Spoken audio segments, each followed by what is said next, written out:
నా పేరు విశ్వనాథ్ రెడ్డి. మాది తాడపత్రి దగ్గర విలేజ్, అనంతపురం డిస్టిక్. నేను 2014లో పిరమిడ్ స్పిరిచువల్ సొసైటీతో నాకు అనుబంధం ఏర్పడింది. 2017లో నేను స్పిరిచువల్ టాబ్లెట్తో ఉంటున్నానండి. నాకు చిన్నప్పటి నుంచి ధ్యానం తెలుసు, కానీ నేను చేసేవాడిని కాదు. సో స్వామి వివేకానందను ఇన్స్పిరేషన్గా తీసుకొని నేను ఈ ధ్యానంలోకి రావడం అన్నది జరిగింది. అయితే నాకు చిన్నప్పుడు ఒక గోల్ అన్నట్టు ఏంటి అంటే డాక్టర్ అవ్వాలి అనేటువంటి ఒక కోరిక.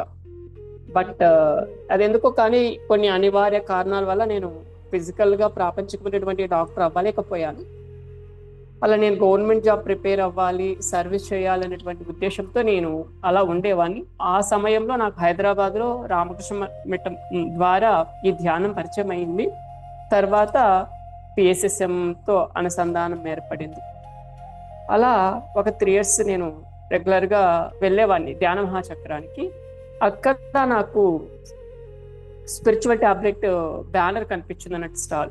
అక్కడ అప్పుడు ఏమైందంటే ధ్యాన మహాచక్రాలలో 3 days వర్క్షాప్ జరిగేటివి అన్నట్టు. రకరకాల వర్క్షాప్స్, స్పిరిచువల్ టాబ్లెట్ అని, డిఎన్ఏ అని, క్వాంటమ్ లైఫ్ యూనివర్సిటీ అని, అలా రకరకాలు జరిగేవి. సంపూర్ణ ఆరోగ్యానికి 12 ఆధ్యాత్మిక సూత్రాలు అనేటువంటి టైటిల్తో కూడినటువంటి బ్యానర్ కనిపించింది. దాని కింద డాక్టర్ జీకే గారు. ఏంటి డాక్టర్ జీకే గారు అన్నారు, ఈయన ఏదో సంపూర్ణ ఆరోగ్యానికి 12 టాబ్లెట్ల ఏంటి తెలుసుకోవాలి అనేసి నేను అందులోకి వెళ్ళి నా నేమ్ రిజిస్ట్రేషన్ చేసుకొని అలా 3 days వర్క్షాప్ చేశాను. సో నాకు చాలా బాగా అనిపించింది. సో ఇమీడియట్లీ నేను ఆ పుస్తకాలు తీసుకున్నాను అన్నట్టు. మొత్తం పుస్తకాలు, అప్పటికున్నటువంటి సెట్ పుస్తకాలు ఏవైతే ఉన్నాయో తీసుకోవడం, చదవడము అలా జరిగింది అన్నట్టు. అప్పుడు మంచి కష్టాలు అనేటువంటి ఒక పుస్తకం నాకు చాలా బాగా అనిపించిందండి. సో అంతకుముందు నేను ఏం చేసేవాడిని అంటే నాకు అప్పటికి ఒక 2 goals ఉండేవి అన్నట్టు. డాక్టర్ అవ్వాలనుకున్నాను, అవ్వలేకపోయాను. ఎంఎస్సి కెమిస్ట్రీ చేశాను అన్నట్టు. అంటే ఒక డాక్టర్ ఏదైతే ఉన్నారో, డాక్టర్ టోటల్గా ఈ బాడీ అంతా స్కాన్ చేసి పలాని డిసీజ్కు పలాని tablet or injection or medicine వాడాలని ప్రిస్క్రిప్షన్ ఇస్తాడు. సో ఆ ఇచ్చినటువంటి మెడిసిన్ అంతా కూడా మేము అంటే ఎంఎస్సి కెమిస్ట్రీ చేసినటువంటి వాళ్ళు ల్యాబ్లో రీసెర్చ్ చేసి అది ఆ మెడిసిన్ దేని మీద పనిచేస్తుంది, దానికి ఎంత క్వాంటిటీ ఉండాలి ఏంటి అనేది ఆ సబ్జెక్ట్ అంతా నేను నేర్చుకున్నాను అన్నట్టు.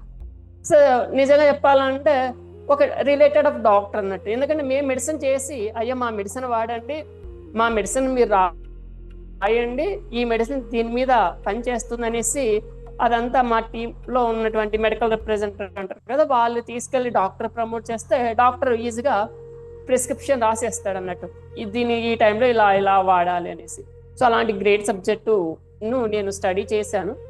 సో అందువల్ల దేన్ని నేను అంత ఈజీగా నమ్మేవాడిని కాదన్నట్టు. అంటే నా అనుభవపూర్వకంగా తెలుసుకుంటే కానీ నేను దాన్ని తీసుకునేవాడిని కాదు. అలా ఆ పుస్తకాలు చదివేవాడిని. సో అలా అవ్వలేకపోయాను. తర్వాత ఏంటంటే నేను సమాజంలో ఒక ఉన్నతమైనటువంటి స్థితికి చేరి తర్వాత ఒక డైరీ ఫామ్ పెట్టాలి. ఎందుకంటే సమాజానికి మంచి పాలు అందించాలి. ఎందుకంటే మన రోజు జీవితము ఉదయం లేచినప్పుడు రాత్రి పడుకునేంత వరకు ఆ పాలతో మన అనుసంధానం అంటుంది. ఉదయం లేస్తే మంచి టీ పడితే కానీ కొందరు ఏమి చేయలేరు అన్నట్టు.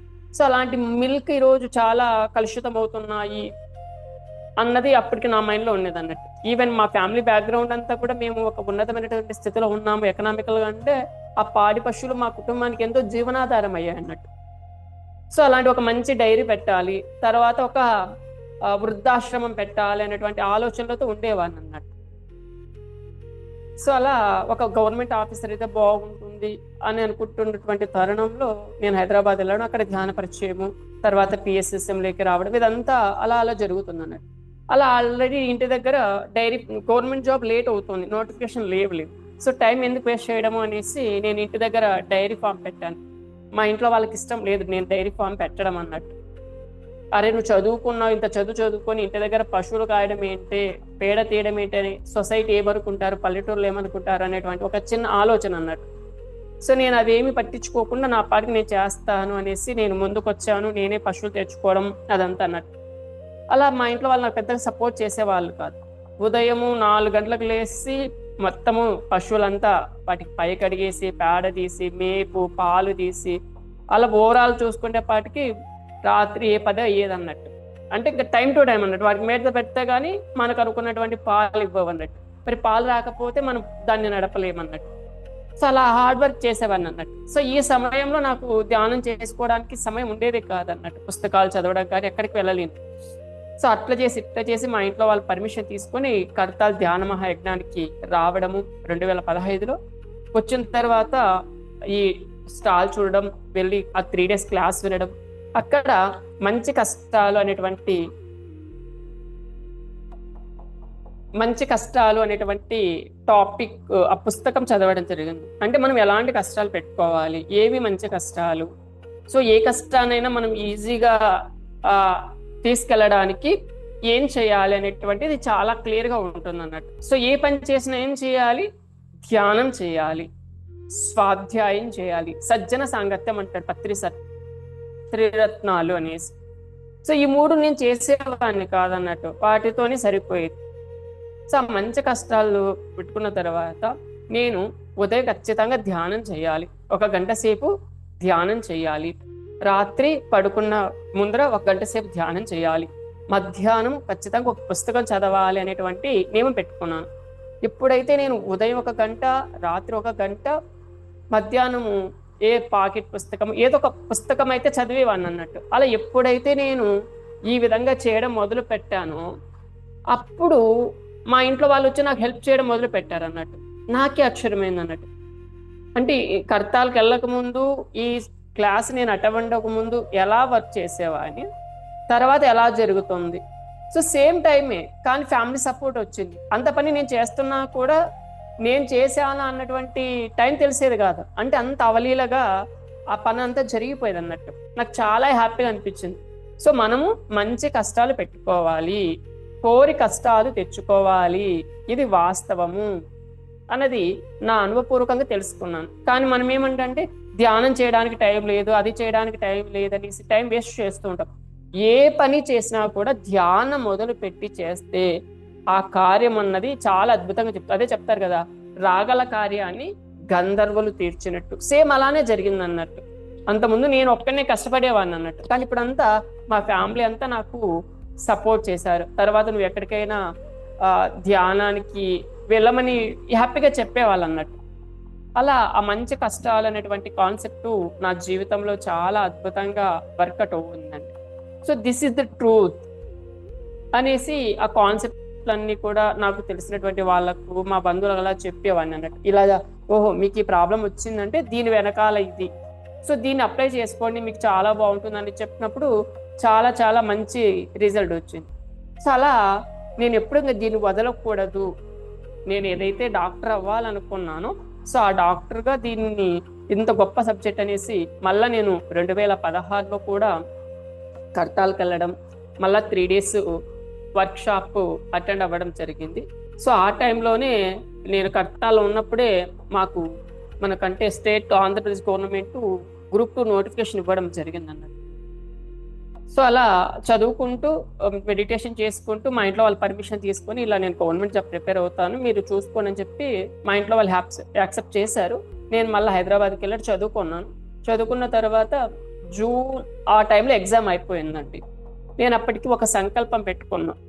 నాకు ఏంటంటే సంకల్పము, నాకు జాబ్ రావాలి, పోస్టింగ్ ఆర్డర్ అనేది 2 daysలో తీసుకోవాలి. ఒకటి పత్రి గారి బర్త్డే November 11, కానీ అంతకుముందు నేను న్యూటన్ సార్ వాళ్ళ క్లాస్ కూడా అటెండ్ అయ్యాను.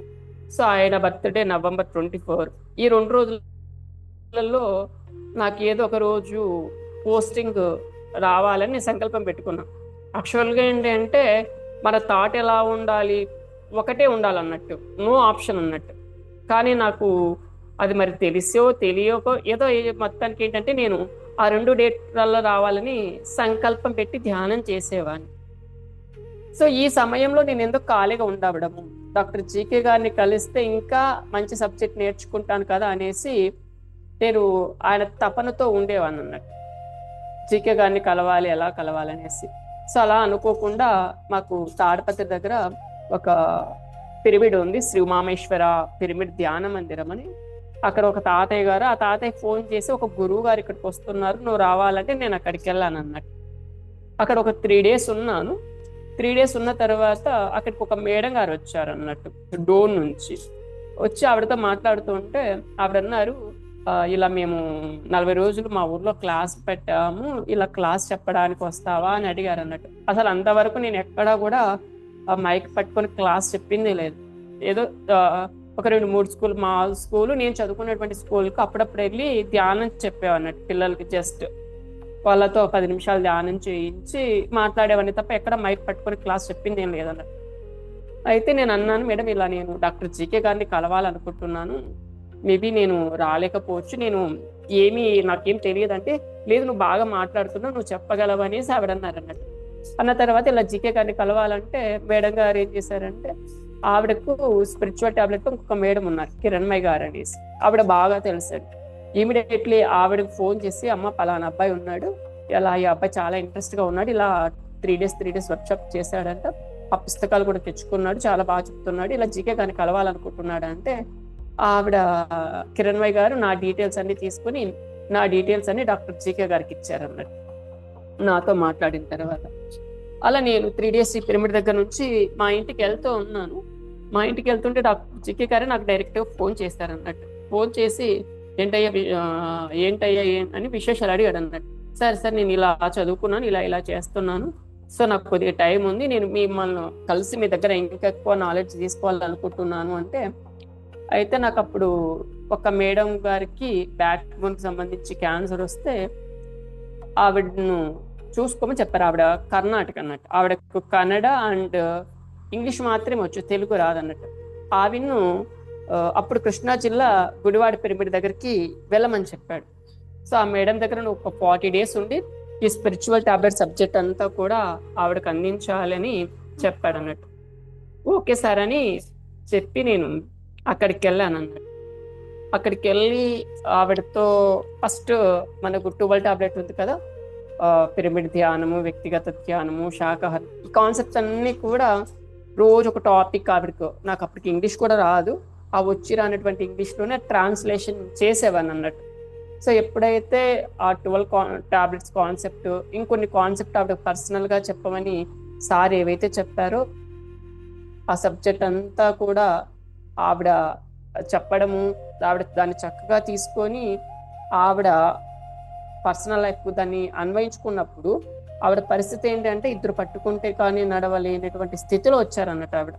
సో అలా ఒక 40 days గుడివాడ రమణ మహర్షి పిరమిడ్లో ఆవిడ ఉన్నప్పుడు ఆ 12 టాబ్లెట్స్లో ఉన్నటువంటి కాన్సెప్ట్స్ అన్నీ కూడా ఆవిడ మీద అప్లై చేసినప్పుడు నడవలేనటువంటి స్థితిలో వచ్చినటువంటి ఆవిడ లాస్ట్ ఒక 35 days తర్వాత ఎవ్వరు సపోర్ట్ లేకుండానే ఆవిడ లేచి నడవడము, కింగ్ ఛాంబర్లోకి వెళ్ళి క్వీన్ ఛాంబర్లోకి వెళ్ళి ఆవిడ ధ్యానం చేయడం అనేది నేను నా కళ్ళారా చూశాను అన్నట్టు.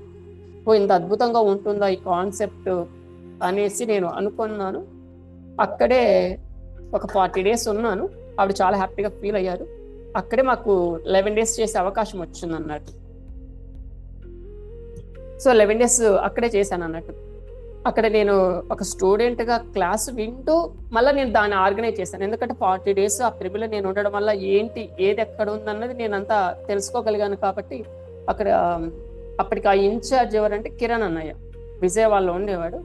ఆయన నాతో మాట్లాడి, విశ్వన నువ్వు ఇలా 40 days ఉన్నావు కాబట్టి నీకు కొద్దిగా ఐడియా ఉంటుంది కాబట్టి ఇక్కడ ఏదన్నా కావాలని నువ్వు చూసుకొని అని చెప్పేవాడు అన్నట్టు. అలా నేను ఒక స్టూడెంట్గా క్లాస్ వింటూ ఆ సబ్జెక్ట్ నేర్చుకుని అదంతా చూసుకోవడం నాకు చాలా ప్లస్ పాయింట్ అయింది. అంటే ఒక ప్రోగ్రామ్ ఎలా ఆర్గనైజ్ చేయాలి అనేటువంటిది నేను అక్కడ డైరెక్ట్గా నేర్చుకోగలిగాను. సో అలా నేర్చుకున్న తర్వాత అక్కడ నుంచి నేను మా ఇంటికి వస్తూ ఉన్నాను. అంటే ఇంకా కాన్సెప్ట్ ఎలా ఉంటుంది అన్నది ఎక్స్పీరియన్స్ కోసం అన్నట్టు. నేను 11 days అక్కడే ఉండి 40 days అక్కడే ఉండడం వల్ల నేను మంచి సర్వీస్ చేశాననేసి ఆయన, విశ్వనాథ్ నేను నీకు ట్రైన్ ఛార్జెస్ ఇస్తానంటే, ఆల్రెడీ నా మేడం దగ్గర సర్వీస్ చేసినందుకు వాళ్ళు నాకు 5,000 డబ్బులు ఇచ్చారు అన్నట్టు. అన్నయ్య లేదు నా దగ్గర ఉన్నాయి, ఏం అవసరం లేదు అని చెప్పాను అన్నట్టు. అలా గుడివాడ పిరమిడ్ నుంచి ఆ అన్నయ్య నన్ను రైల్వే స్టేషన్కి ఎక్కించేంత వరకు అడుగుతూ ఉన్నాడు, విశ్వనాథ్ తీసుకో డబ్బులు, ఏం పర్లేదు, నువ్వు చాలా మంచి సర్వీస్ చేసావు అంటే, లేదన్నయ్య నా దగ్గర ఉన్నాయి అంటే తీసుకోవడం కోసం మొహమాటం అన్నట్టు. లేదన్నయ్య నా దగ్గర ఉన్నాయి, అవసరం లేదని చెప్పాను అన్నట్టు. పాపం 3-4 times ఆయన అడిగాడు. కానీ నేను ఎందుకు మన దగ్గర ఉన్నాయి కదా, అనవసరంగా వేరే వాళ్ళ దగ్గర తీసుకోవడం అనేటువంటి కాన్సెప్ట్. అలా నేను ట్రైన్ ఎక్కాను. ట్రైన్ ఎక్కిన తర్వాత తాడపత్రికి రావాలన్నట్టు.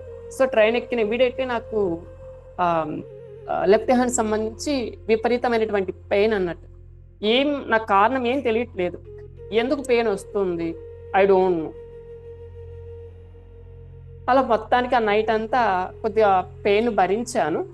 పెయిన్ భరించేసి మధ్యలో ఒక స్టేషన్ వస్తుంది, నంద్యాల అని ఒక స్టేషన్ అండి. అక్కడ దిగాను అన్నట్టు. మొబైల్లో ఛార్జింగ్ లేకపోతే ఛార్జింగ్ పెట్టుకున్నాను. అక్కడ ఏంటంటే మేము ఈ వెయిటింగ్ హాల్ ఉంటుంది కదా, రిజర్వేషన్ చేసుకున్నటువంటి వాళ్ళది అన్నట్టు. అక్కడికి వెళ్ళి ఛార్జింగ్ పెట్టుకున్నామండి. ఛార్జింగ్ పెట్టుకుని లాస్ట్ ఇంకొక 5 minutes ఉంటే అందులోంచి మేము బయటికి రావాలి. కానీ సడన్గా అక్కడ ఉన్నటువంటి పోలీసు వాళ్ళు వచ్చారు. పోలీసు వాళ్ళు వచ్చేసి అక్కడ 4-5 స్టూడెంట్స్ ఉన్నారు, వాళ్ళందరినీ తీసుకెళ్లారు. ఏంటి సార్ అంటే, లేదు జస్ట్ అక్కడ మీ పేరు అలా తీసుకుంటామని తీసుకెళ్లారు. తీసుకెళ్ళి మీరు ఆ వెయిటింగ్ హాల్లో ఉన్నారు, వితౌట్ పర్మిషన్, మీరు 2000 ఫైన్ కట్టాలి అన్నాడు. మా దగ్గర టికెట్ లేదా అంటే టికెట్ తీసుకున్నాము, అక్కడ నుంచి వచ్చినటువంటి టికెట్ ఉంది, నెక్స్ట్ వేరే ట్రైన్కి వెళ్ళాల్సిన టికెట్ అన్నీ ఉన్నాయి.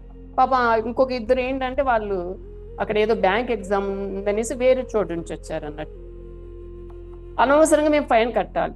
సో ఆ రోజు మొత్తం ప్లాట్ఫామ్ మీద ఎవరైతే టికెట్ లేని వాళ్ళు రకరకాల వాళ్ళందరినీ తీసుకొచ్చేసి మీరు ఫైన్ కడతారా 2000, లేదంటే రేపు రైల్వే కోర్టుకు అటెండ్ అవుతారా అనేసి చెప్పాడు. ఏమీ అర్థం కానిటువంటి పరిస్థితి, ఎటువంటి మిస్టేక్ ఏం లేదు. సో లాస్ట్కు ఫైనల్గా మేము ముగ్గురు రిక్వెస్ట్ చేసాం, సార్ మా పరిస్థితి ఇది, సో చెప్పేస్తే సరే ఒక 100 రూపాయలు ఇచ్చేసేయండి మీరు అనేసి మా ముగ్గురితో 100 రూపాయలు తీసేసుకొని మమ్మల్ని పంపించేశారు. ఆ 100 రూపాయలు ఇచ్చేసి మరి ఇంకొక ట్రైన్ ఎక్కిన తర్వాత అంటే నైట్ ఏదైతే నేను ఫేస్ చేశానో ఆ పెయిన్ మొత్తం ఇమీడియట్లీ రిలీజ్ అయిపోయింది. అంటే అప్పుడు అర్థమైంది అన్నట్టు, అంటే తీసుకోవాల్సిన చోట తీసుకోవాలి, అడగకుండా వచ్చింది. దాని సదానంద యోగారు చెప్తాను అన్నట్టు, కోరి సాధించరాదు, ప్రాపంచికంగా కోరి సాధించరాదు, ఆధ్యాత్మికంగా కోరి సాధించాలి, ప్రాపంచికంగా ఊరికి ఏదైతే వస్తుందో దాన్ని తీసుకుని వదిలిపెట్టాలని చెప్పాడు అన్నట్టు. దానికి డాక్టర్ చికే గారు నిజమైన సేవ అనేటువంటి పుస్తకం కూడా రాశారు, చాలా అద్భుతంగా ఉంటుంది. అంటే ఎక్కడ ఇవ్వాలో అక్కడ ఖచ్చితంగా ఇవ్వాలి, ఎక్కడ తీసుకోవాలో అక్కడ తీసుకోవాలి. అది నాలెడ్జ్ కావచ్చు, మనీ కావచ్చు, ఎనీవన్. మన మొహమాటానికి పడి మనం తీసుకోకపోయినా కూడా ఇలాంటి ప్రాబ్లమ్స్ ఫేస్ చేయొచ్చు అనేసి నేను అక్కడ ఎక్స్పీరియన్స్ అయ్యాను. చూడండి, అక్కడ అన్నయ్య నేను చేసినటువంటి సర్వీస్కు నా దగ్గర ఉన్నాయన్నా కూడా అట్లీస్ట్ ట్రైన్ టికెట్ అన్నా నేను తీస్తానన్నా కూడా నేను ఒప్పుకోలేదు. అంటే అక్కడ ఒక ఈగో కావచ్చు, ఎనీవన్. అంటే అప్పటికి తెలియదు, అంటే ఏదైనా మన అనుభవంలోకి తెలిస్తేనే కదా. ఒక స్పిరిచువల్ కౌన్సిలర్ అవ్వడానికి అది ఒక ఎక్స్పీరియన్స్గా నాకు చాలా యూజ్ అయిందని. అంటే ఖచ్చితంగా అది మనం కోరుకోలేదు, సో అన్ఎక్స్పెక్టెడ్గా నేచర్ నుంచి వచ్చింది కాబట్టి దాన్ని ఖచ్చితంగా యాక్సెప్ట్ చేయాలి. అది తీసుకుని ఇంకో చోట ఖర్చు పెట్టు, నువ్వు ఏ అన్నదానానికో ఏ పిరమిడ్ దగ్గరకో దేనికైనా కావచ్చు. సో కాబట్టి ప్రాపంచికంగా కోరి సాధించకూడదు, ఆధ్యాత్మికంగా ఊరికి ఏదైతే వస్తుందో దాన్ని ఖచ్చితంగా తీసుకోవాలి అనేటువంటి కాన్సెప్ట్ మనం ఆ నిజమైనటువంటి సేవ, 3 రకాల సేవ అనేటువంటి కాన్సెప్ట్ ద్వారా నేను దాన్ని తెలుసుకోగలిగాను.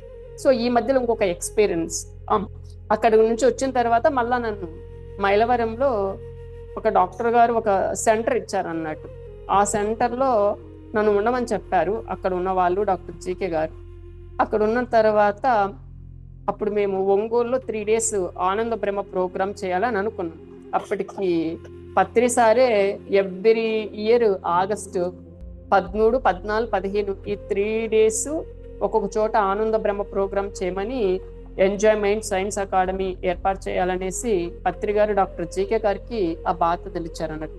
అలా సార్ ఎవ్రీ ఇయర్ పత్రిసారి మెన్షన్ చేసేవాళ్ళు ఎక్కడ చేయాలి నెక్స్ట్ ఈ ప్రోగ్రామ్. ఈసారి ఇక్కడ చేసామంటే నెక్స్ట్ ఇయర్ ఎక్కడ చేయాలని ఆ మెయిన్ సిటీని అనౌన్స్ చేసేవాళ్ళు అన్నట్టు. అలా ఒంగోలులో చేయమని చెప్పారు. ఒంగోలులో దాన్ని చేయడానికి నిర్ణయించామన్నట్టు. అప్పటి సారు యుఎస్ఏలో ఉన్నారన్నట్టు. సో సార్ యుఎస్ఏలో ఉంటూ మమ్మల్ని అందరినీ గైడ్ చేయాలి. అప్పుడే అప్పటికి ఇంకా జూమ్ కానీ ఇలాంటివి ఏవి వచ్చేవాటి. జూమ్ మీట్ ఏదో ఉండేది, దాంతోపాటు ఇంకొక యాప్ స్కైప్ అనుకుంటాను, దాంతో ఆన్లైన్లో సార్ మమ్మల్ని అందరినీ మీటింగ్ అటెండ్ అవ్వమన్నారు. అంతకుముందు నాకు ఏంటంటే నేను ఒక కొత్త మొబైల్ తీసుకున్న తర్వాత అప్పుడు పత్రి సార్ది బర్త్డే గుంటూరులో ఉంటే అక్కడికి వెళ్ళిన తర్వాత అక్కడ స్పిరిచువల్ టాబ్లెట్ స్టాల్ పెట్టామండి. అక్కడ స్టాల్ పెట్టిన తర్వాత అక్కడికి ఒక అబ్బాయి వచ్చాడు. ఆ అబ్బాయి వచ్చి ఆ పుస్తకాల గురించి, స్పిరిచువల్ టాబ్లెట్ గురించి తెలుసుకొని కొన్ని పుస్తకాలు తీసుకున్నాడు. ఆ పుస్తకాలతో పాటు నా నెంబర్ తీసుకున్నాడు అన్నట్టు. ఆ అబ్బాయి నాకు ఒక 2 months పరిచయం అన్నట్టు అలా ఫోన్లో. అదే నేను చెప్పాను కదా, నేను న్యూటన్ సార్ వాళ్ళ దగ్గర క్వాంటమ్ లైఫ్ యూనివర్సిటీలో కోర్స్ చేశాను. మాకు ఆయన బర్త్డే రోజు సర్టిఫికేట్ ప్రజెంటేషన్ ఉందంటే నేను విజయవాడ నుంచి హైదరాబాద్ దగ్గర వికారాబాద్ దగ్గర వాళ్ళ యూనివర్సిటీ ఉందన్నట్టు. అక్కడికి రమ్మని చెప్తే నేను వెళ్ళాను. సడన్గా అబ్బాయి ఫోన్ చేశాడు. సార్ మీరు అన్నయ్య అని పిలిచేవాడు. ఎక్కడికి వెళ్తున్నావు అన్న అంటే నేను ఇలా పలానా ప్రోగ్రామ్కి వెళ్తున్నాను అంటే అప్పటికి ఆ అబ్బాయి ఫోటోగ్రఫీ చేసేవాడంట. సినిమా దాంట్లో చేశానని చెప్పాడు అన్నట్టు. అయితే అన్నయ్య నేను వస్తాను అక్కడికి అంటే సరే బాబు వచ్చే అని చెప్పాను అన్నట్టు. అలా నేను విజయవాడ నుంచి హైదరాబాద్ వెళ్ళి అక్కడి నుంచి ఒక ట్రైన్కి వెళ్ళాలన్నట్టు. సో అలా ఆ రోజు ఛార్జింగ్ లేకపోతే ఫోన్ ఛార్జింగ్ అవ్వడం ఎందుకంటే నైట్ ఫోన్ స్విచ్ ఆఫ్ చేశారు. So early morning phone on చేయగానే నాకు ఒక ఎక్స్పీరియన్స్ అన్నట్టు. ఏంటి అంటే గద్దకు సంబంధించినటువంటి ఒక ఎక్స్పీరియన్స్. ఒక గద్ద ఉంటుంది ఆకాశంలో, అది కింద కొన్ని మేకల గుంపు ఉంటుంది అన్నట్టు. అందులోకి వచ్చి సడన్ గా ఎక్కడో ఉన్నటువంటి గద్ద ఆ గుంపులో ఉన్నటువంటి ఒక చిన్న గొర్రె పిల్లని ఎత్తుకెళ్ళిపోతుంది. స్టన్ అయిపోయా. అంటే ఫస్ట్ టైం చూడడం అన్నట్టు. అంటే ఎక్కడో ఉన్నటువంటి ఆకాశంలో ఉన్నటువంటి గద్ద చిన్న గొర్రె పిల్లల కింద ఉన్నటువంటి గొర్రె పిల్లను ఎత్తుకెళ్ళడం ఏంటి అనేసి. అది తర్వాత మళ్ళా ఇంకొక వీడియో, దాని కింద ఇంకొక వీడియో చూసాను అన్నట్టు. అప్పుడు ఏంటి అంటే అప్పుడు ఇండివిజువల్ గా ఉంటాయి అన్నట్టు ఆ గొర్రెలు అన్నీ కూడా. తర్వాత గొర్రెలు గుంపుగా ఉంటుంది, అదే కదా మళ్ళా వస్తుంది అన్నట్టు అటాక్ చేయడానికి. అప్పుడు ఏంటంటే ఆ గొర్రెలు దాని మీద దాడి చేయడానికి ప్రయత్నం చేస్తే అది ఎస్కేప్ అయిపోతుంది అన్నట్టు. సో ఆ ఎక్స్పీరియన్స్ నేను చూశాను అన్నట్టు. ఎక్స్పీరియన్స్ చూసిన తర్వాత ఇంకా నేను వికారాబాద్ వెళ్ళంగానే ఆ అబ్బాయి ఫోన్ చేశాడు. ఎక్కడున్నావు అంటే బాబు నేను ఇలా బస్ స్టాండ్లో ఉన్నానంటే అన్న అయితే నేను వచ్చేసాను, ఇలా మా ఫ్రెండ్ వస్తున్నాడు, మా ఫ్రెండ్ కారు ఉంది, కారులో వెళ్దాము అని చెప్పాడు అన్నట్టు. సరేరా బాబు అన్నాను అన్నట్టు. అలా అబ్బాయి వచ్చాడు. అయితే అన్నయ్య మా ఫ్రెండ్కి ఫోన్ చేస్తాననేసి నా ఫోన్ తీసుకున్నాడు. వాడి బ్యాగ్ నాకు ఇచ్చి నా ఫోన్ తీసుకున్నాడు. ఫోన్ తీసుకొని ఎస్కేప్ అయిపోయాడు అన్నట్టు. వాడు జస్ట్ ఫ్రాక్షన్ ఆఫ్ సెకండ్ అలా జరిగింది. వాడు రావడము, నాతో మాట్లాడడం, ఫోన్ తీసుకోవడం. ఫోన్ చేస్తే స్విచ్ ఆఫ్ అన్నట్టు. ఇంకా ఏం చేయాలో అర్థం కావట్లేదు. సరే అది ఎందుకు జరిగింది అని నేను రియలైజ్ చేస్తే నేను దాదాపు ఒక 1.5 month మైలవరం సెంటర్లో ఉన్నాను. అక్కడ సీనియర్ మాస్టర్ రాజలక్ష్మి గారు ఉన్నారు అన్నట్టు. ఆవిడ సెంటర్కి వచ్చి విశ్వనాథ్ నువ్వు ఇలా కొన్ని కేస్ షీట్స్ ఉన్నాయి, వీటిలో నువ్వు మాట్లాడాలి అంటే నేను జస్ట్ 11 days వర్క్షాప్ చేసి 1 month అవుతుంది. నాకు ఏ కౌన్సిలింగ్ అంటే ఏం తెలియదు, డ్రీమ్ అనాలిసిస్ ఏమీ తెలియదు, ఏం తెలియదు. జస్ట్ ఆ పుస్తకాలు చదవడము, వాటిని నా లైఫ్కి అప్లయించుకోవడం తప్ప వేరే వాళ్ళకు కౌన్సిలింగ్ చేసేంత నాలెడ్జ్ లేదు అనేటువంటి ఒక థాట్లో నేను ఉన్నాను. మేడం గారు ఒక 3 సార్లు 4 సార్లు చెప్పారు, ఎందుకు విశ్వనాథ్ అలా ఖాళీగా ఉంటావు, నీ పాటికి నువ్వు ధ్యానం చేసుకోవడం, పుస్తకాలు చదవడమే కాదు, ఇలా మాట్లాడుతుంటే నీకు ఒక ఎక్స్పీరియన్స్ వస్తుంది కదా అని ఆవిడ చెప్పారు. మనకంత సినిమా లేదులే అనేసి నేను అలా సైలెంట్గా ఉన్నాను. అలా ఎప్పుడైతే ఇది జరిగిందో అంటే ఎంత అలర్ట్గా ఉండాలి. మీకు ఈ గద్ద గురించి కూడా 7 టాబ్లెట్ అనేటువంటి పుస్తకంలో వస్తుంది. 7 మార్గదర్శకులు అనేటువంటి కాన్సెప్ట్. అంటే ఏ జీవి నుంచి మనం ఏం నేర్చుకోవాలి అనేసి చాలా చక్కగా సార్ చెప్పారు అన్నట్టు. అప్పుడు అర్థమైంది అన్నట్టు. అంటే మనం అంత అలర్ట్గా ఉండాలి. ఒక ఇన్సిడెంట్ మనకు జరుగుతుంది అంటే అది నేచర్ నుంచి ఎలాంటి మెసేజ్ అందిస్తుంది, ఒక కౌన్సిలర్గా మనం ఎలా ఉండాలి, ఒక ధ్యానిగా మనం ఎలా ఉండాలి అనేటువంటి అది ఆ గద్ద సంబంధించి ఎప్పుడైతే నేను ఆ మొబైల్ అన్నది పోవడము, అంటే మొబైల్ అన్నది ఏంటంటే సొసైటీకి సంబంధించింది, సంఘ ధర్మాన్ని పాటించాలి. ఇప్పుడు ఉన్నటువంటి ఈ మొబైల్తో ప్రపంచంలో ఏ మూలలో ఉన్నటువంటి వాళ్ళతో మనం కనెక్ట్ అవుతున్నాం. మరి నువ్వు ఇంత నాలెడ్జ్ ఉండి కూడా నాకు ఏమీ తెలియదు, జస్ట్ ఫోన్ కాల్లోనే, మనం ఏం డబ్బులు పెట్టింది ఏమీ లేదు, వాళ్ళతో 4 మాటలు ఇలా మీరు కేస్ షీట్ రాసుకున్నారండి, ఏం చేస్తున్నారు, మీరు ఆ పుస్తకం చదివారా లేరా ఏంటి అన్నది వాళ్ళని అడిగితే సరిపోతుంది. అలా అడగడం వల్ల వాళ్ళకు కాస్త ఉపశమనమ కలుగుతుంది అన్నట్టు, ఒక భరోసా వస్తుంది. నాకంటూ ఒక కౌన్సిలర్ ఉన్నారు నా సమస్యను తగ్గించడానికి, గైడ్ చేయడానికి అనేటువంటి ఒక హోప్స్ వస్తుంది అన్నట్టు. కానీ నాకు తెలిసినా కూడా నాకు ఏమీ తెలియనట్టు నేను ఉండేవాడిని అన్నట్టు. సో ఎప్పుడైతే ఆ మొబైల్ పోవడము, ఆ గద్ద ఇన్సిడెంట్ రావడం, చాలా అలర్ట్గా ఉండాలి, సంఘంతో కలిసి పని చేయాలని నేను అప్పుడు తెలుసుకున్నాను. సో ఇమీడియట్లీ నేను అంత ఆండ్రాయిడ్ మొబైల్ కొనలేను కాబట్టి చిన్న జియో ఫోన్ తీసుకున్నాను అన్నట్టు. జియో ఫోన్ తీసుకొని అలా మాట్లాడేవాడిని. సో అదే టైంలో ఆనంద బ్రహ్మ ప్రోగ్రామ్ చేయాలి. మరి ఆనంద ప్రోగ్రామ్ చేయాలి అంటే అక్కడ సార్ నాకే చెప్పారు అన్నట్టు, విశ్వనాథ్ నువ్వు విజయవాడకి దగ్గరగా ఉన్నావు, నువ్వు ఆ ప్రోగ్రామ్ సంబంధించి ఒంగోలు వెళ్ళి వస్తూ ఉండు, అప్డేట్ ఇస్తూ ఉండని ఆ టీం సార్ చెప్పాడు అన్నట్టు. మరి నేను సార్తో యూఎస్లో ఉన్నటువంటి సార్తో మాట్లాడాలంటే జియో ఫోన్కు ఆప్షన్ లేదు, ఖచ్చితంగా ఆండ్రాయిడ్ మొబైల్ తీసుకోవాలి. బట్ నా దగ్గర మనీ ఉంది, కానీ నాకు తీయడానికి నా మైండ్ యాక్సెప్ట్ చేయలేదు. ఎందుకు ఇప్పుడు మొబైల్, ఆల్రెడీ లాస్ అయ్యాము, మనం పెద్ద చేసింది ఏమీ లేదు, సో ఈ జియో ఫోన్ సరిపోతుంది అనేసి అలా ఒక 20 days దాన్ని నానబెట్టా. నా దగ్గర డబ్బులు ఉండి కూడా తీయడానికి. సో సడన్గా ఏమైపోయిందంటే జియో ఫోన్ స్ట్రక్ అయిపోయింది, పని చేయలేదు. ఏం చేయాలో అర్థం కావట్లేదు. అక్కడ ఉన్నటువంటి షాప్ దగ్గరికి వెళ్తే మీరు ఎక్కడ లేదు, జియో షాప్ విజయవాడలో ఉంది, అక్కడికి వెళ్ళండి వాడు చెప్పారు. వాడికి వెళ్తే ఇది బ్యాటరీ ఫెయిల్యూర్ అయింది, మీరు కొత్త బ్యాటరీ వేసుకోండి అంటే ఎంత అంటే దాదాపు 1500 ఎంతో చెప్పాడు. ఇంకో 500 ఎంతో వేసుకుంటే కొత్త మొబైల్ వస్తుంది. ఈ బ్యాటరీ ఏమైనా వర్క్ చేస్తుందంటే వాడు చెప్పింది ఏంటంటే 6 months అన్నాడు. మళ్ళీ 6 monthsకి మళ్ళీ బ్యాటరీ ఏది అవుతే మళ్ళీ డబ్బులు పెట్టాలి. ఇదంతా ఎందుకు వచ్చిన గొడవ అనేసి ఇమీడియట్లీ వచ్చి ఏం చేశాను, పిరమిడ్ ఎనర్జీ ఉంది కదా, సో పిరమిడ్ పవర్ ఏంటో నాకు తెలుసు అనేసి పిరమిడ్లో పెట్టా. ఒక 2 days పెట్టా, అదేం ఆన్ అవ్వలేదు, ఏం చేయాలో అర్థం కావట్లేదు. ఇంకా సార్తో మాట్లాడాలి, వర్క్ చేయాలి, అది ఫోన్ పని చేయట్లేదు. సరే ఇది కాదు, ఏమైతే అవుతుందనేసి ఇమీడియట్లీ ఆండ్రాయిడ్ మొబైల్ తీసుకున్నాం. సో ఆండ్రాయిడ్ మొబైల్ తీసుకొని సేమ్ తీసుకొచ్చిన తర్వాత అందులో ఉన్నటువంటి సిమ్ తీసి జియోలో ఉన్నటువంటి ఇందులో వేసేసి మళ్ళీ దాన్ని పిరమిడ్లోనే పెట్టేశాను అన్నట్టు. సో పిరమిడ్లో పెట్టేసి మళ్ళీ 24 hours మళ్ళీ ఆన్ చేస్తే చాలా అద్భుతంగా పనిచేస్తుంది అన్నట్టు.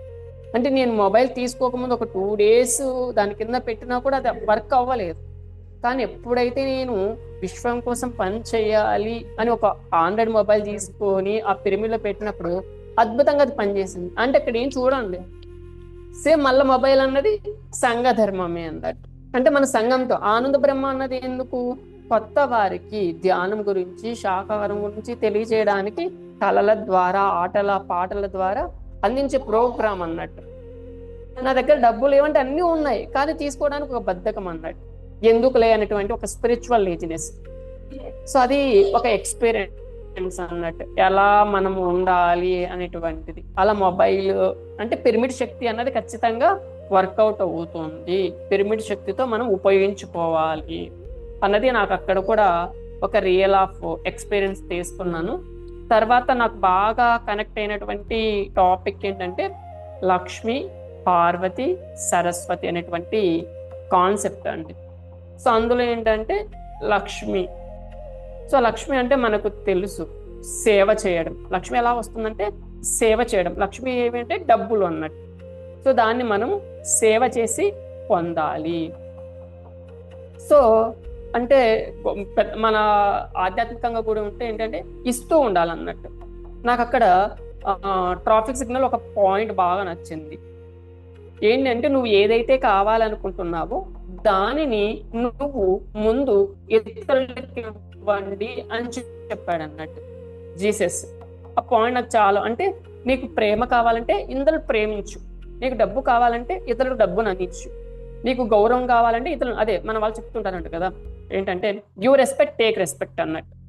అలా దాన్ని అప్లై చేయడం జరిగింది. అలా అనుకోకుండా ఒక మేడం గారి యొక్క వాళ్ళ అమ్మాయిది మ్యారేజ్ అన్నట్టు. సో వాళ్ళు మంచి స్పిరిచువల్ సర్వీస్ చేస్తూ ఉంటారు.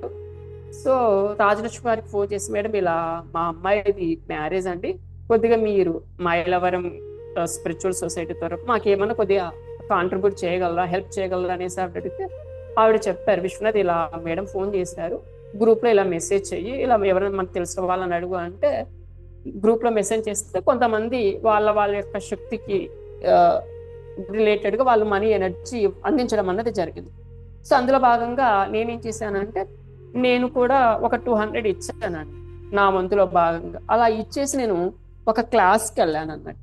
ఒడిస్సాలో ఒక క్లాస్ ఉంటే అక్కడ ఒక వర్క్షాప్ చేయడానికి నేను వెళ్ళాను అన్నట్టు. సో అక్కడ వెళ్ళిన తర్వాత 200 డబ్బులు ఇచ్చేసి ఆ మేడానికి అందించేసి నేను ఆ రోజు నైట్ అక్కడికి క్లాస్కి వెళ్ళిపోయాను.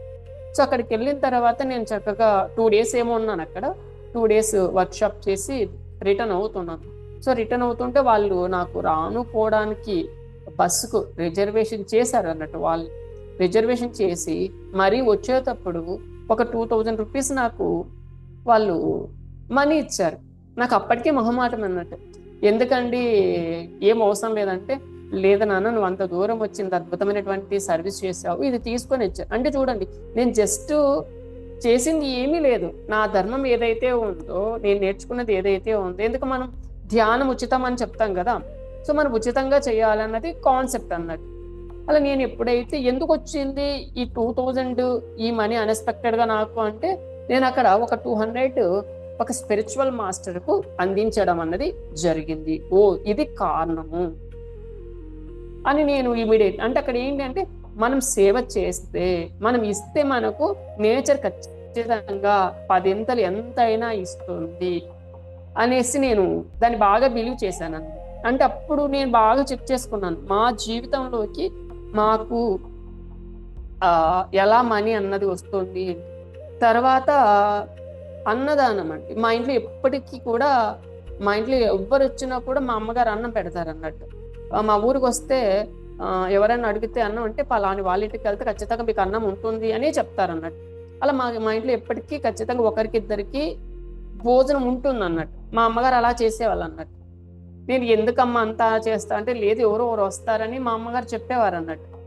అలా అవ్వడం వల్ల 2015 అనుకుంటాను ఏం జరిగింది అంటే, నేను కర్తాలకు వస్తూ ఉంటాను కదా. సో వస్తున్నప్పుడు మా ఇంట్లో వాళ్ళు అన్నదానానికి డొనేషన్ చేసేవాళ్ళు. అలా నేను కూడా డొనేషన్ చేసి, వాళ్ళు చేసినా కూడా నా వంతులో భాగంగా నేను డొనేషన్ చేయాలి అనేసి లాస్ట్ వచ్చే రోజు ఆ అన్నదాన కౌంటర్లో నా వంతులో భాగంగా, నా శక్తిలో భాగంగా నేను అక్కడ మనీ ఇచ్చి వచ్చాను. ఇచ్చి వచ్చిన తర్వాత అలా కర్తాల్లో ప్రోగ్రామ్ అయిపోయింది. నేను వస్తున్నాను, బస్సు మధ్యలో ఉన్నాను. బస్సు మధ్యలో ఉంటే మా మామయ్య ఫోన్ చేశాడు నాకు. అయితే నేను బస్సులో ఉండడం వల్ల నేను ఫోన్ లిఫ్ట్ చేయలేదు. మళ్ళీ మా ఇంటికి ఫోన్ చేశాను. ఇలా మామయ్య ఎందుకు ఫోన్ చేశాడు, నాకు ఫోన్ చేశాడు, నేను మాట్లాడలేదు, మీరు ఏమన్నా మాట్లాడారా అంటే, అప్పుడు మా ఇంట్లో వాళ్ళు అన్నారు, మా మామయ్య వాళ్ళు కర్నూలులో ఉంటారండి. ఇలా మనకు ఈ ఇయర్కు సంబంధించి కావాల్సినటువంటి బియ్యం అన్నీ కూడా మామయ్య మనం కొనుక్కోకుండానే ఆయనే కొని కర్నూలు నుంచి పంపిస్తున్నాడంట, వాటిని తీసుకోమని ఫోన్ చేశాడు అని చెప్పారు అన్నట్టు. చూడండి, అంటే ఎప్పుడైతే మనం ఒక అన్నదానానికి ఇస్తామో, దేనికైతే ఇస్తామో అది తిరిగి మనకు 10 వస్తుంది. సో ఆ సంవత్సరం పాటు మేము కొనవలసినటువంటి అవసరం లేనటువంటి రైస్ అంతా కూడా మా ఇంటికి రావడం జరిగింది. అలా మళ్ళీ నెక్స్ట్ ఇయర్ కూడా నేను దాన్ని ఎక్స్పీరియన్స్ అయ్యాను. అంటే అక్కడ ఏంటంటే అంటే కొన్ని కావాలని చేస్తాము, కొన్ని ఇక్కడ నేనేమి అన్నదానం మాకు అన్నం రావాలని నేనేం చేయలేదు అన్నట్టు. అన్నదానం జరుగుతుంది, అది మంచి కార్యమని ఇచ్చాను. సో నేచర్ నాకు ఏం చేసింది, అలా ఆ సంవత్సరం పాటు కావాల్సినటువంటి రైస్ అంతా కూడా, ఆ ధాన్యాన్ని అంతా కూడా నాకు గిఫ్ట్గా ఇవ్వడం జరిగింది. అంటే ఏదైనా కానీ అంటే ఆ లక్ష్మీదేవి ఏంటంటే ఇస్తూ ఉంటే వస్తూ ఉంటుంది. అంటే మనం ఫస్ట్ ముందు మనం ఇవ్వడం నేర్చుకోవాలి. అక్కడ ఎంత ఇచ్చామన్నది కాదండి, నువ్వు రూపాయి ఇవ్వచ్చు, 10 రూపాయలు ఇవ్వచ్చు, 100 ఇవ్వచ్చు, ఏదైనా కానీ తన్ మన్ ధన్ అన్నట్టు. సో నా దగ్గర డబ్బు లేదు, నేను సేవ చేస్తాను, ఓకే, ఆ శరీరంతో సేవ చెయ్యి. ఆ శరీరంతో సేవ చేసినప్పుడు నీకు శరీరం ఎంతో సంపూర్ణమైనటువంటి ఆరోగ్యం ఉంటుంది. నీ దగ్గర జ్ఞానం ఉందనుకోండి, జ్ఞానాన్ని పంచడము, పంచితే పెంచబడుతుంది, దాచితే దోచుకోబడుతుంది అనేటువంటి ఆ లక్ష్మీ కాన్సెప్ట్ అయితే నాకు చాలా చాలా అద్భుతంగా స్టిల్ ఇప్పటికీ కూడా నా జీవితంలో నాకు అది పని చేస్తూనే ఉందండి. సో ముందు మనం ఏంటి అంటే, మామూలుగా మనం ఏం చేస్తాము, ఇస్తే నువ్వు నాకు ఇవ్వు తర్వాత నీకు ఇస్తామనేసి మనం అనుకుంటాం. ఏ గుడి దగ్గరికి వెళ్ళావు, ఇంకోటి ముక్కుంటాం అన్నట్టు. నాకు జాబ్ వస్తే, నాకు అది వస్తే నీకు అది చేస్తాననేసి. కానీ నేచర్ ఏం చెప్తుందంటే, ముందు నువ్వు ఇవ్వడం నేర్చుకో అంటుంది. అందుకే చూడండి, రైతులు బాగా ఎగ్జాంపుల్ అన్నట్టు. రైతులు పొలాలలో ఒక విత్తనమే పెడతారు, ఒక మొక్కే నాటేస్తారు, కానీ ఆ విత్తనం ఎన్నో రెట్ల ఫలాలను ఇస్తుంది, ఆ మొక్క ఎన్నో ఫలాలను ఇస్తుంది. అంటే ఏంటి? ఇవ్వడం నేర్చుకోవాలి, తీసుకోవడం కాదండి. కానీ మనం ఏంటంటే ముందు ఎక్స్పెక్టేషన్, నువ్వు నాకు ఇవ్వు దేవుడా, నేను తర్వాత నీకు ఇస్తానంటాం. కానీ నేచర్ చెప్పేది ఏంటంటే ఇవ్వడం నేర్చుకోవాలి, పంచడం నేర్చుకోవాలి. ఇస్తూ ఉంటే మనకు వస్తూ ఉంటుంది, పంచుతూ ఉంటే అది పెంచబడుతుంది అనేసి ఆ లక్ష్మీ కాన్సెప్ట్ నేను నా లైఫ్లో చాలాసార్లు అప్లై చేసుకోవడం జరిగింది. నాకు తెలిసినటువంటి వాళ్ళకు ఎవరైనా ఒక కౌన్సిలింగ్లో భాగంగా ఈ ఫైనాన్స్ సంబంధించి ఎవరైనా అడిగినప్పుడు నేను ఇదే ఫార్ములాని చెప్తాను, మీరు ఇలా చెయ్యండి, మీకు చాలా మంచి రిజల్ట్ ఉంటుంది అన్నప్పుడు వాళ్ళు కూడా వాళ్ళ జీవితంలో అప్లై చేసినప్పుడు చాలా చాలా మెరాకిల్స్ అన్నది చూడడం జరిగిందండి. తర్వాత సరస్వతీదేవి ఉంటే ఎలా జరుగుతుందో కూడా నా అనుభవం ఉన్నట్టు. ఎందుకంటే పత్రిసారి చెప్పాడు, సరస్వతి అంటే చదువు ఒక్కటి కాదు, సకల కళలకు అది దేవత. అన్ని రకాల కళలు మనం నేర్చుకోవాలి. సంగీతం అనేటువంటి కళ, నాట్యం అనేటువంటి కళ, అలా ఆ కళలో భాగంగా మనము భాషలు నేర్చుకోవడం కూడా చెప్పారండి పత్రి సార్. సో అలా నాకు ఇంత సబ్జెక్ట్ ఉంది, నేను ఎందుకు ఇంకా ఎక్స్ప్లోర్ అవ్వలేకపోతున్నాను, నేను గవర్నమెంట్ జాబ్ అన్నాను దాన్ని తెచ్చుకోలేకపోయాను, నాకంటూ ఒక ఐడెంటిఫికేషన్ నేను ఎందుకు పొందలేకపోతున్నాను అని అనుకున్నప్పుడు నాకు అప్పుడు అనిపించింది ఏంటంటే నా దగ్గర ఇంగ్లీష్ నాలెడ్జ్ లేదు, this is the default of my success అని నాకు అనిపించి, లేదు ఎలాగైనా నేను ఇంగ్లీష్ నేర్చుకోవాలి అని అనుకున్నాను. సో ఇంగ్లీష్ నేర్చుకోవాలనుకున్నప్పుడు అప్పటికంతా మనకు ఆఫ్లైన్లోనే దొరికేది, ఆన్లైన్లో అప్పుడప్పుడే స్టార్ట్ అవుతుంది. సో ఇదే విషయం నేను జీకే సార్కి చెప్పాను, సార్ ఇలా నేర్చుకోవాలనుకుంటున్నాను, చాలా మంచి డిసిషన్ తీసుకున్నాం అని చెప్పాడు అన్నట్టు. సో దాంతోపాటు యోగా అంటే నాకు చాలా ఇంట్రెస్ట్గా ఉండేది చిన్నప్పటి నుంచి. అలా యోగా కోర్స్ కూడా చేస్తే బాగుంటుంది అనేసి నేను రాజమండ్రికి వెళ్ళానండి. సార్ రమ్మంటే వెళ్ళాను అన్నట్టు. సార్ అప్పుడు చెప్పాడు, విశ్వనాథ్ ఎందుకు నువ్వు ఫిజికల్గా వెళ్ళి అంత టైం వేస్ట్ చేసుకుంటావు, ఆన్లైన్లోనే ఉండి చక్కగా నేర్చుకొని మిగతా టైంను నువ్వు ధ్యాన ప్రచారం చేయి అన్నాడు అన్నట్టు. అప్పటికి నాకేంటంటే యోగా అన్నది కొంతమంది చెప్పేది ఏంటంటే గురువు ఎదురుగా ఉండి నేర్చుకోవాలి, ఎందుకంటే ఏ ఆసనమైనా ఏదైనా తప్పేస్తే దానివల్ల నెగిటివ్ ఎఫెక్ట్ జరుగుతుందని కొంతమంది చెప్పేవాళ్ళు. సో యోగా, సో గురువుకి ఎదురుగా నేర్చుకోవాలి. ఇప్పుడు ఫోన్లో ఉంటాము, ఫోన్లో ఏం కనిపిస్తుంది, మొత్తం బాడీ అంతా కనిపించదు కదా, మరి ఆసనాలు మిస్ అయితే ఎలా అనేటువంటి ఒక నెగిటివ్ థాట్ ఉంటుంది. తర్వాత స్పోకెన్ ఇంగ్లీష్, సో ఇంగ్లీష్ కూడా ఎదుటి వ్యక్తితో మాట్లాడాలి, వాళ్ళు ఎక్కడో ఉంటారు, ఆయన ఫోన్లో నాకు నేర్పిస్తాడు, నా డౌట్ని ఎలా తీర్చుకోవాలి. సో ఇది కాదు, రెండు కూడా నేను ఫిజికల్గానే వెళ్తాను సార్ అన్నాను. సార్ వద్దన్నాడు అన్నట్టు, ఫిజికల్గా వెళ్ళొద్దు, నువ్వు ఇంట్లోనే నీ రూమ్లోనే ఉంటూ నువ్వు నేర్చుకో, ఎక్కడికైనా వెళ్ళి దాన్ని నేర్చుకోవచ్చు, మిగతా టైం సర్వీస్ చేయొచ్చు అని చెప్పాడు అన్నట్టు. నేను దాన్ని యాక్సెప్ట్ చేయలేదు. తనకు యాక్సెప్ట్ చేయకోకుండా నేను వెళ్ళి డబ్బులు కట్టేశానండి యోగాకు అండ్ స్పోకెన్ ఇంగ్లీష్కు. సో ఎగ్జాక్ట్లీ అండి 21 డేస్కు ఏమైపోయిందంటే కరోనా వచ్చేసి మొత్తం అంతా కూడా లాక్డౌన్ అయిపోయింది. అస్సలు నేను దీన్ని ఊహించనే లేదు. లాక్డౌన్ అంటే ఏదో 5 రోజులు 10 రోజులు ఉంటుంది అనుకున్నాను, మొత్తానికి అది తీసుకొచ్చారు. మరి ఏం చేయాలి, ఇంటికి రాలేనటువంటి పరిస్థితి నాది. సో అనేసి నేను అప్పుడు రాజమండ్రి దగ్గర ఉండడంతో ఇంటికి రాలేని పరిస్థితి వశిష్ఠ గోదావరి వాళ్ళకి ఫోన్ చేసి, సార్ నేను ఇలా పలానా చోటు నుంచి వచ్చాను, ఇలా చేశాను, సో ఇప్పుడు ఇలా ఉన్నానంటే నేను వెళ్ళలేని పరిస్థితి, అక్కడికి వస్తానంటే పాపం అక్కడ ఉన్నటువంటి వాళ్ళు నన్ను యాక్సెప్ట్ చేసి రమ్మన్నారు.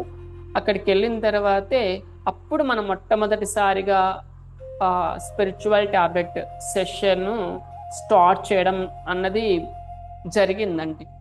సో అలా కరోనా టైంలో నేను మొత్తం ఆన్లైన్లోకి రావడం అప్పుడు అనిపించింది, అంటే ఒక గురువు ఎంత దీర్ఘదృష్టి ఉంటే ఈ మాట చెప్తాడు, అంటే గురువు మాటను మనం పక్కన పెడితే ఎలా ఉంటుంది అన్నదానికి అదొక ఎగ్జాంపుల్ అన్నట్టు.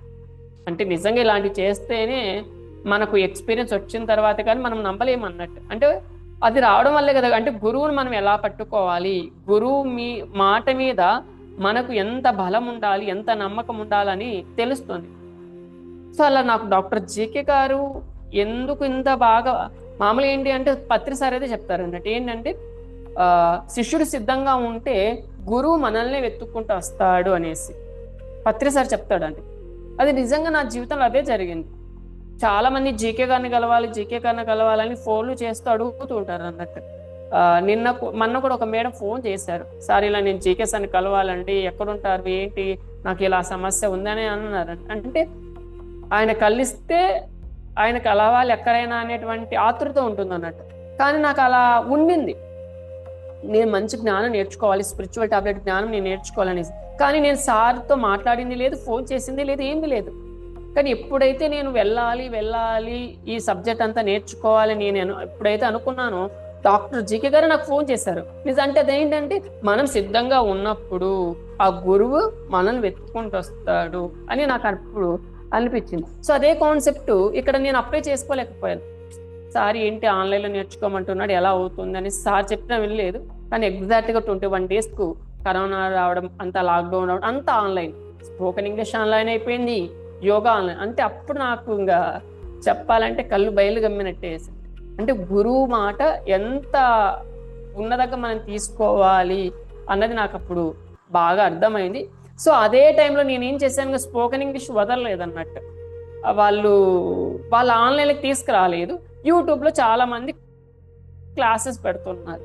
సో నేను అక్కడ అంతా వశిష్ఠ గోదావరిలో ఈ క్లాసెస్ వింటూ ఫ్రీ టైం అంతా కూడా స్పోకెన్ ఇంగ్లీష్ యూట్యూబ్ క్లాసెస్ వినడం, ఎవరైనా కొత్త వాళ్ళు ఫోన్ చేస్తే వాళ్ళతో ఇంగ్లీష్ మాట్లాడడము, రకరకాల యాప్స్ గ్రూప్స్ అలా రావడంతో అలా మాట్లాడడం మొదలు పెట్టాను. అలా పిరమిడ్కి సంబంధించి ఒక వీడియో అప్పుడు నెల్లూరులో ధన్వంతరి పిరమిడ్ను స్పిరిచువల్ టాబ్లెట్ సపోర్ట్ చేసేది అన్నట్టు కన్స్ట్రక్షన్కు. సో అప్పుడు కరోనా టైం అవ్వడంతో ఫండ్ అన్నది తక్కువగా ఉండడంతో ఆ పిరమిడ్ నిర్మాణం ఆగిపోకూడదు, దానికి సంబంధించి ఒక చిన్న వీడియో తీసి డొనేషన్స్ అడగమని చెప్పారు. అలా నా దగ్గరకు వస్తే నేను కూడా నాకు తెలిసినటువంటి గ్రూప్లలో పంపించాను. అలా టెలిగ్రామ్లో ఒక గ్రూప్ ఉంటే ఆ గ్రూప్లో పంపిస్తే అందులో రవిశంకర్ అనే ఒక అబ్బాయి ఉండేవాడు. అబ్బాయికి మెసేజ్ చేశాను అన్నట్టు ఆ వీడియోకి సంబంధించి. ఆ అబ్బాయి చూసి సార్ అసలు పిరమిడ్ అంటే ఏంటి, అది ఎలా పనిచేస్తుంది అని నాతో మాట్లాడిన తర్వాత నేను ఆ అబ్బాయిని అడిగాను, ఏం చేస్తున్నావు అంటే అప్పటికి ఆ అబ్బాయి మద్రాస్ ఐఐటిలో చదువుతున్నాను సార్ అన్నట్టు. అయితే బాబు నేను ఇలా ఇంగ్లీష్ నేర్చుకోవాలనుకుంటున్నాను, నాకు నువ్వు సపోర్ట్ చేస్తావంటే ఖచ్చితంగా సార్ నేను సపోర్ట్ చేస్తానని అబ్బాయి నాకు రోజు ఫోన్ చేసేవాడు అన్నట్టు. అంటే టైం ఇచ్చాడు, నువ్వు ఈ టైంలో నేను మీకు కేటాయిస్తాననేసి. ఒకరోజు నేను అబ్బాయితో ఆ టైంలో 5 నిమిషాలు ఉంటే 5 నిమిషాలే తీసుకునేవాడు తప్ప ఎక్స్ట్రా టైం అంటే టైం మేనేజ్మెంట్ అనేది నేను ఫస్ట్లో అబ్బాయి నుంచి నేర్చుకున్నాను. నిజంగా చెప్పాలంటే ఎంతో మందిని నేను కలిసినా కూడా వాళ్ళ దగ్గర నేను అంత సిన్సియర్గా ఉండేవాడిని కాదు. కానీ అబ్బాయి దగ్గర టైం మేనేజ్మెంట్ అంటే ఇలా ఉండాలి అనేసి. అలా నేను ఎప్పుడైతే స్పోకెన్ ఇంగ్లీష్ అనేది నేర్చుకోవాలనుకుంటున్నానో అలా ఆ అబ్బాయి కూడా ఏజ్లో చిన్నవాడినప్పటికీ జ్ఞానంలో చాలా ఉన్నతమైనటువంటి వ్యక్తి. అలా ఆ గురువు కూడా నన్ను వెతుకుంటూ వచ్చాడనే చెప్పాలి. నేను అతను వెతకలేదు, అసలు నేర్చుకోవాలనేటువంటి ఇంటెన్షన్. అలా డబ్బులు కట్టినా కూడా నేర్పించనేటువంటి ఇన్స్టిట్యూట్ చాలా ఉన్నాయి ఈ రోజులు. కానీ ఆ అబ్బాయి నా దగ్గర ఏ రూపాయి కూడా తీసుకోకుండా నాకు ఎంతో ఇంగ్లీష్ నేర్చుకోవడానికి సపోర్ట్ చేశాడు. అదే టైంలో బాబు ఇలా మాకు పత్రి సార్ చెప్పాడు, ప్రతి ఒక్కరిని ఇలా భాషలు కళలు నేర్చుకోమన్నాడు, ఇలా ఇంగ్లీష్ నేర్చుకోవాలని ఎంతో మందికి తపన ఉంటుంది, అలా చాలా మంది ఉన్నారు, వాళ్ళందరికీ కూడా మనము ఈ ఆన్లైన్ ద్వారా నేర్పిద్దాము అంటే ఓకే సార్ ఖచ్చితంగాని ఆ అబ్బాయి దానికి అగ్రీ చేశాడు అన్నట్టు. అలా ఆ అబ్బాయి నేను కలిసి చాలా మందికి మేము ఫ్రీగాను కొన్ని పెయిడ్గాను స్పోకెన్ ఇంగ్లీష్ క్లాసెస్ కూడా ఆన్లైన్లో నేర్పించామన్నట్టు. అలా ప్రతి చోట కూడా ఈ స్పిరిచువల్ టాబ్లెట్ సబ్జెక్ట్ అన్నది నా జీవితంలో చాలా చాలా అద్భుతంగా ఉంది. నేను ఇంకొక 2 minutesలో ఒక లాస్ట్ ఎక్స్పీరియన్స్, ఇది చాలా అందరికీ ఉపయోగపడుతుంది అన్నట్టు. ఏంటి అంటే అప్పుడు నేను విజయవాడ దగ్గరే ఉన్నాను.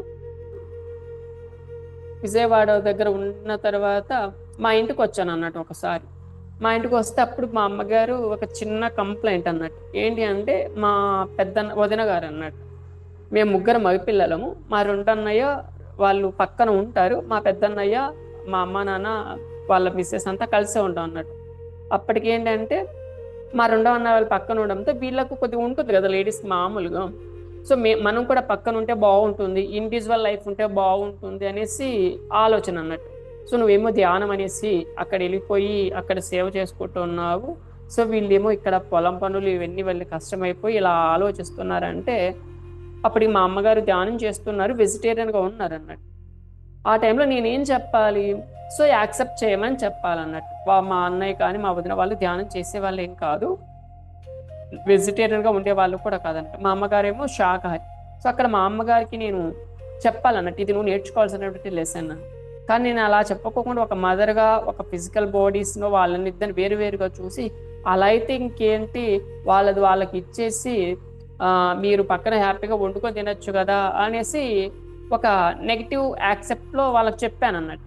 అలా చెప్పి పనులు చూసుకొని నేను మళ్ళా యాజ్ ఇట్ ఈజ్ విజయవాడకు వచ్చేసానన్నట్టు. విజయవాడకు వచ్చేసిన తర్వాత నాకు ఈ కుడి చేతికి సంబంధించి రింగ్ ఫింగర్ సంబంధించి చాలా విపరీతమైనటువంటి పెయిన్ వస్తుంది. ఒక 2-3 డేస్ దాన్ని అలా భరించగలిగానన్నట్టు. ఎందుకొస్తుందని నాకు ఏం అర్థం కావట్లేదు. అలా మళ్ళా సడన్‌గా రాజర్షి గారి సెంటర్‌కొస్తే మేడం గారిని అడిగాను. మేడం ఇలా నాకెందుకో పెయిన్ బాగా వస్తుందంటే మేడం గారు చెప్పారు, "నువ్వు ఒకసారి నీ రిలేషన్ చెక్ చేసుకో విశ్వనాథ్" అన్నారు. అదేంటి రిలేషన్‌షిప్ అంతా బాగుంది కదా! మా అమ్మ, నాన్న అంతా బాగానే ఉన్నారు. అందరూ బాగుండాలనే కోరుకుంటున్నాను అని అనుకున్నాను. అలా 1 వీక్ గడిచిందండి. 1 వీక్ గడిచిన తర్వాత ఒక సండే రోజు నన్ను రాజలక్ష్మి గారిని ఒక చోటికి వన్ డే వర్క్‌షాప్‌కి రమ్మన్నారన్నట్టు.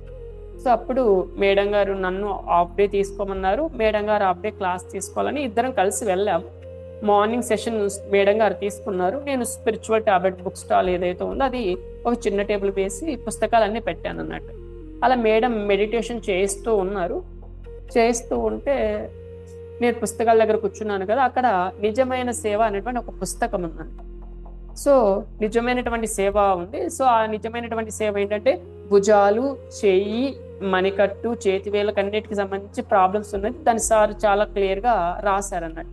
సో, అని ఇమ్మీడియేట్‌లీ ఏం చేశానంటే ఆ పుస్తకం తీసుకొని ఆ చేతి వేళ్ళు ఏవైతే ఉన్నాయో ఆ వేళ్ళల్లో ఉంగరపు వేలు ఏదైతే ఉందో ఆ వేలుకి సంబంధించి ఏంటి కాన్సెప్ట్ అని తీశాను. డైరెక్ట్‌గా పుస్తకం తీసుకొని ఆ పేజీలోకెళ్ళి. సో, అక్కడ ఏంటి అంటే మన యొక్క రక్త సంబంధికుల విషయం ఏవైతే ఉన్నాయో, రిలేషన్‌షిప్ ఏదైతే ఉన్నాయో అందులో అడ్డదిడ్డంగా ఆ రిలేషన్ ఉండడం వల్ల అది ఆ వేలు అన్నది ప్రాబ్లమ్ ఉండొచ్చు. దాన్ని సరిచేసుకోవాలని సార్ అన్నారు. అప్పుడు నేను ఆలోచించాను. ఏం జరిగింది? సో, రిలేషన్ పరంగా ఏంటి? సో, నేను మా వదిన, మా అమ్మగారి విషయంలో నేను ఇలా ఆలోచించాను. వాళ్ళని ఒక ఆత్మస్థితిలో కాకోకుండా వాళ్ళ శరీరాలు వేరు, దేహస్థితులు వేరు, వేరువేరుగా ఉండండి. ఆవిడని యాక్సెప్ట్ చేయాలని మా అమ్మకు చెప్పగారికోకోకుండా శరీరపరంగా చూసి ఆవిడ వేరు, నువ్వు వేరు. ఇలా ఉండడం ఎందుకు? వేరువేరుగా ఉండండి అని ఒక నెగెటివ్ పర్స్పెక్టివ్‌లో నేను చెప్పడం. సో, అప్పుడు నాకు స్ట్రైక్ అయిపోయిందన్నట్టు. ఓహ్! ఇంత ఉంటుందనేసి. సో, మేడం గారు మెడిటేషన్ చేస్తున్నారు కదా! నేను కూడా మెడిటేషన్‌లో కూర్చొని I'm so very very sorry వదిన. నీ పట్ల మేము ఇలా అనాలోచితంగా ఆలోచించాము. దయచేసి నీవు మమ్మల్ని క్షమించు. నిన్నుగా మేము యాక్సెప్ట్ చేస్తున్నాము. నీకు ఇష్టం ఉంటే మాతో కలిసి అలా ముందుకెళ్ళాలి అనేసి సారీ చెప్పని, గ్రాటిట్యూడ్ చెప్పి అలా దాదాపు ఒక 20 మినిట్స్ మేడం గారు చేస్తున్నటువంటి ఆ గ్రూప్ మెడిటేషన్‌లో నేను పార్టిసిపేషన్ చేశాను. మాస్టర్స్ ఇన్వైట్ చేసి అపాలజీ చెప్పడం అదంతా చేశానన్నట్టు. ఆ గ్రాటిట్యూడ్, ఆ అపాలజీ, సారీ అదంతా చెప్పి. సో, ఎప్పుడైతే నేను ఆ 20 మినిట్స్ ఆ గ్రాటిట్యూడ్ ఆ రియలైజేషన్ మెడిటేషన్ ఎప్పుడైతే చేశానో ఇమ్మీడియేట్‌లీ మొత్తము నేను 1 వీక్ నుంచి ఏదైతే సఫర్ అవుతున్నానో ఆ ప్రాబ్లమ్ అంతా కూడా రిలీజ్ అయిపోయి చాలా హ్యాపీగా ఫీల్ అయ్యాను. అంటే చూడండి, పిన్ టు పిన్ మన బాడీలో ఉన్నటువంటి ఏవే పార్ట్స్ అయితే ఉన్నాయో ఆ బాడీ పార్ట్స్ ఎందుకు అలా జబ్బుగా తెచ్చుకున్నాయి, ఈ భౌతిక శరీరంలోకి ఎందుకు తెచ్చుకున్నాము అని మనం ఫిజికల్‌గా చూస్తే డాక్టర్ల దగ్గరికి ఏదో చెప్తారు. అలా కాకుండా ఒక ఆధ్యాత్మిక కోణంలో మనము దాన్ని ఆలోచించి ఆ కాన్సెప్ట్‌ని మనం అప్లై చేసి, అర్థం చేసుకొని అప్లై చేస్తే మాత్రము ఎంత అద్భుతమైనటువంటి సబ్జెక్ట్ అంటే అంత అద్భుతమైనటువంటి సబ్జెక్ట్ అండి. ఇది ఎంత చెప్పినా చాలా చాలా తక్కువే అనిపిస్తుంది. బట్ మనం దాన్ని కాస్త ఓపిక, సహనంతో అర్థం చేసుకోవాలి. దాన్ని అర్థం చేసుకొని అన్వయించుకొని ఆచరిస్తే మాత్రం చాలా చాలా అద్భుతమైనటువంటి సబ్జెక్ట్. అంటే అది మామూలు సబ్జెక్ట్ కాదు. ఇలా చెప్పుకుంటూ పోతే చాలా చాలా ఎక్స్‌పీరియన్సెస్ ఉన్నాయన్నట్టు. సో, మనకున్నటువంటి తక్కువ టైంలో నేను ఇక్కడ ఎన్ని ఎక్స్పీరియన్స్ చెప్పాము అన్న దానికంటే కూడా ఎంత అద్భుతంగా దాన్ని నా జీవితంలో అప్లై చేసుకొని దాన్ని మీకు అందించాలని నేను అనుకుంటున్నాను. ఏదో ప్రతిదీ అని కాకుండా తక్కువ సబ్జెక్ట్లో అంటే నేను చెప్పినటువంటి ఎక్స్పీరియన్స్ చాలా తక్కువ అని చెప్పాలి, కానీ దాని వెనకాల ఉన్నటువంటి సబ్జెక్ట్ ఇలా ఇలా ఉందని మీకు మ్యాక్సిమం ఎక్స్ప్లెనేషన్ చేయగలిగాను. సో మళ్ళీ ఎప్పుడైనా అవకాశం ఉంటే మిగతా ఎక్స్పీరియన్స్ కూడా నేను షేర్ చేస్తాను. సో కాబట్టి ఇది మామూలు జ్ఞానం కాదు, అద్భుతమైన అనంతమైనటువంటి జ్ఞానం. సో దీన్ని ప్రతి ఒక్కరూ కూడా తీసుకొని వారి జీవితంలోకి అన్వయించుకొని పత్రి సార్ చెప్పినట్టు నీ శ్వాసయే నీ గురువు, నువ్వు సిద్ధంగా ఉంటే గురువే నిన్ను వెతుక్కుంటూ వస్తాడు. నీలో ఉన్నటువంటి జీకే గారు చెప్పినట్టు నీలో ఉన్నటువంటి భగవంతుని మేల్కొల్పుకోవాలంటే నీలో ఉన్నటువంటి డాక్టర్ను మేల్కొల్పుకోవాలి. చూడండి, ఇన్ని ఎక్స్పీరియన్స్ పొందాను కదా, నాలో ఉన్నటువంటి భగవంతుని నేను మేల్కొల్పుకోగలిగాను, నాలో ఉన్నటువంటి డాక్టర్ని నేను బయటికి తీసుకురాగలిగాను అన్నట్టు ఈ జ్ఞానంతో. సో నేను ఫిజికల్గా ఏదైతే డాక్టర్ అవ్వాలనుకున్నానో అది అవ్వకుండా ఇలా ఆధ్యాత్మిక డాక్టర్ అయ్యి ఎంతో మందికి నేను ఈరోజు కౌన్సిలింగ్స్ కానీ క్లాసెస్ ఆర్గనైజ్ చేయడం కానీ ఒక చిన్న సమేతగా నేను ఈరోజు చేయగలుగుతున్నాను. సో ఈ క్రెడిట్ అంతా కూడా బ్రహ్మశ్రీ పత్రిజీ గారిది, అలాగే డాక్టర్ జీకే గారిది అండి. సో వారు అందించినటువంటి మార్గదర్శకత్వం కావచ్చు, వారు అందించినటువంటి అమూల్యమైనటువంటి జ్ఞానంతోనే ఈరోజు నేను మీ ముందుకు వచ్చి ఈ 4 మాటలు మాట్లాడుతున్నాను. అంటే నేను ఈరోజు ఇది చేయగలుగుతున్నాను అంటే enter credits goes to only Patri sir and GK sir. So ఇంత అద్భుతమైనటువంటి జ్ఞానాన్ని నాకు అందించినందుకు మరొక్కసారి పత్రి సార్కు, డాక్టర్ జీకే గారికి నా యొక్క హృదయపూర్వకమైనటువంటి ఆత్మ ప్రణామాలు తెలియజేస్తున్నాను.